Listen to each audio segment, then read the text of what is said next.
आप प्रतिपक्ष के नेता है तो मेरी ये अपेक्षा रहती है कि सर ये देखिए सर, बंद होगी। आप सदन की मर्यादा को रखें।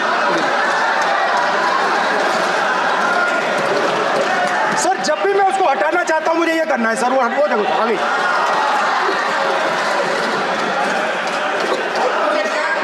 क्या डर रहे हैं सर फोटो से? शिव जी के फोटो से डरते हैं सर, इस फोटो से डरते हैं। अभी ये पोस्टर नहीं आने दूंगा, गलत तरीका है ये, नहीं आने देंगे, पोस्टर नहीं लेना देंगे सदन में। सर फोटो गलत तरीका है sir. No sir sir sir sir photo दिखाना गलत नहीं है सर, आपकी परमिशन लेके परमिशन नहीं है आपकी। सर मैं ये फोटो दिखाना चाह रहा हूँ, नियम के तहत मैं समझाना चाह रहा हूँ। नियम के तहत परमिशन नहीं है माननीय। अच्छा सर मैं ये फोटो समझाना चाह रहा हूँ सर, इसमें ये जो बजट का जो हलवा है सर ये बट रहा है, और इस फोटो में सर मुझे एक ओबीसी अफसर नहीं दिख रहा, एक आदिवासी अफसर नहीं दिख रहा, एक दलित अफसर नहीं दिख रहा मुझे। ये हो क्या रहा है सर?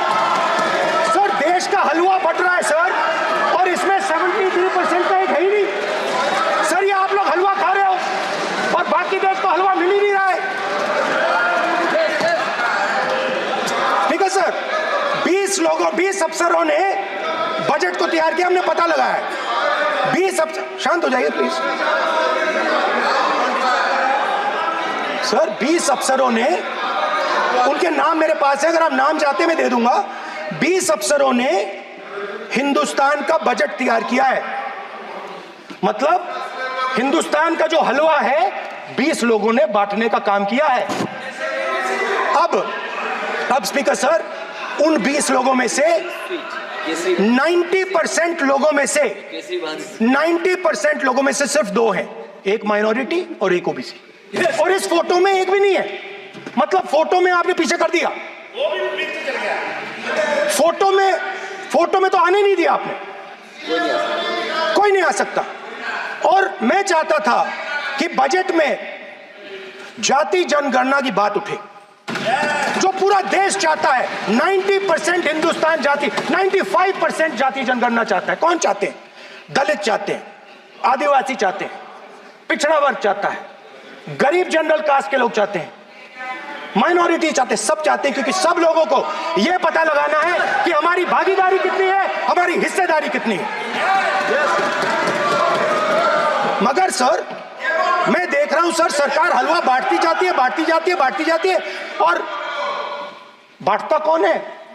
वही 2-3% लोग, और बंटता किसको है? वही 2-3% लोग, और बाकी हिंदुस्तान 90% हिंदुस्तान देख। फाइनेंस मिनिस्टर मुस्कुरा रही हैं, कमाल की बात है।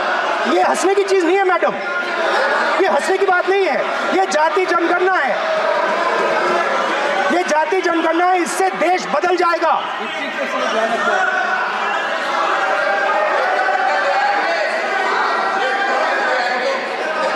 सर आपको सर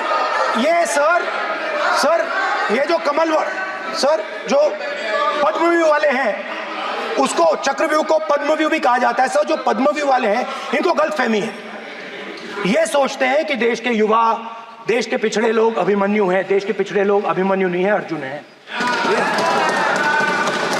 और वो जो आपका चक्रव्यूह है उसको फोड़ के फेंक देंगे, फेंकने वाले हैं। पहला कदम इंडिया गठबंधन ने ले लिया, पहला कदम इंडिया गठबंधन ने ले लिया। आपके प्रधानमंत्री की कॉन्फिडेंस को हमने उड़ा दिया, मतलब आपके प्रधानमंत्री भाषण में आ ही नहीं पा रहे। और मैं आपको एडवांस में बता देता हूं, मेरे भाषण में कभी नहीं आएंगे सर। अरे सर इसमें क्या गलती है सर? एक बात बताइए,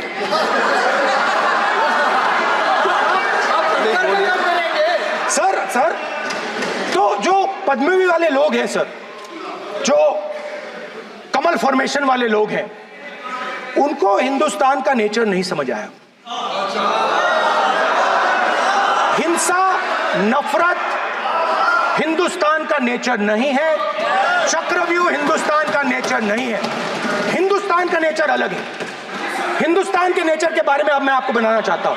हर धर्म में चक्रव्यूह के खिलाफ फॉर्मेशन होता है, हर धर्म में। माननीय सदस्य, आप जानते हो हिंदू धर्म में चक्रव्यूह का ऑपोजिट क्या होता है जानते हो आप चेयर को एड्रेस। मैं बताता हूं सर। शिव की बारात होती है सर। शिव की बारात में कोई भी आ सकता है, किसी भी धर्म का कोई भी व्यक्ति आ सकता है, बारात में आ सकता है, नाच सकता है, गा सकता है, अपना सपना देख सकता है। सर, गुरु नानक जी, सिखों की बात करी जाए तो सेवा करने से किसी को नहीं रोका जा सकता है, लंगर से किसी को बाहर नहीं फेंका जा सकता है। सर, इस्लाम में कोई भी मस्जिद में आ सकता है, चर्च में कोई भी घुस सकता है, संगम में कोई भी आ सकता है सर, मगर इनके चक्रव्यूह में सिर्फ 6 लोग हैं सर। तो ये लड़ाई शिव की बारात और चक्रव्यूह के बीच में है। हम चक्रव्यूह तोड़ते हैं, हम चक्रव्यूह तोड़ने का काम करते हैं। मनरेगा, हरी क्रांति, आजादी, कॉन्स्टिट्यूशन, ये चक्रव्यूह को तोड़ने के काम है।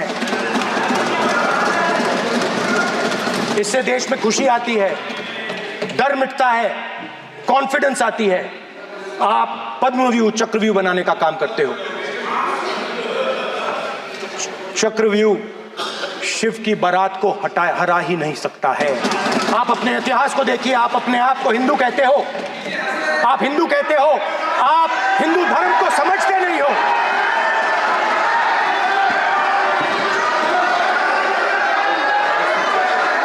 आप चक्रव्यूह बनाने वाले लोग हो। आपका Hindu bogus bogus. Speaker sir, तो अंत में मैं ये कहना चाहता हूं, अब शांत हो जाए, खत्म कर रहा हूं सर, घबराइए मत, डरो मत, डरो मत। स्पीकर सर, सर कुछ महीने पहले सर, मैं जो आपने चक्रव्यूह, स्पीकर सर, जो चक्रव्यूह बनाए गए हैं,